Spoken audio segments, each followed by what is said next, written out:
আসসালামু আলাইকুম সুপ্রিয় দর্শক মণ্ডলী, আমার হাতে দেখতে পাচ্ছেন একটা বায়োডার্মা ছত্রাকনাশক।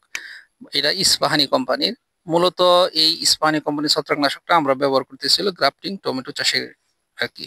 অর্থাৎ 10 লিটার পানির মধ্যে 100 গ্রাম বায়োডার্মা ছত্রাকনাশক মিশাবেন। আপনারা যারা বিভিন্ন সবজি খেতে ছত্রাকনাশক ব্যবহার করতেছেন তারা অবশ্যই 10 লিটার পানির মধ্যে 100 গ্রাম বায়োডার্মা ছত্রাকনাশক মিশাবেন। এভাবে সুন্দর করে কাঠি দ্বারা এভাবে নাড়িয়ে মিশাবেন। মিশানোর পরে তারপর গাছের গোড়ায় দিবেন।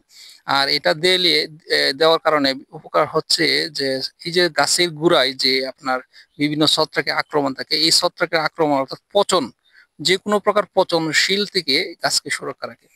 আর এটা যদি আপনি পূর্বে গাছ লাগানোর কিছুদিন পরে যদি এটা দেন, অর্থাৎ গাছের গোড়ায় আপনারা দেন, তাহলে এই ছত্রাক অর্থাৎ পচনশীল যে একটা বিষয় আছে এটা থেকে গাছটা সুরক্ষা পাবে। আপনারা দেখতে পাচ্ছেন আমরা কিভাবে গাছের গোড়ায় ব্যবহার করতেছি।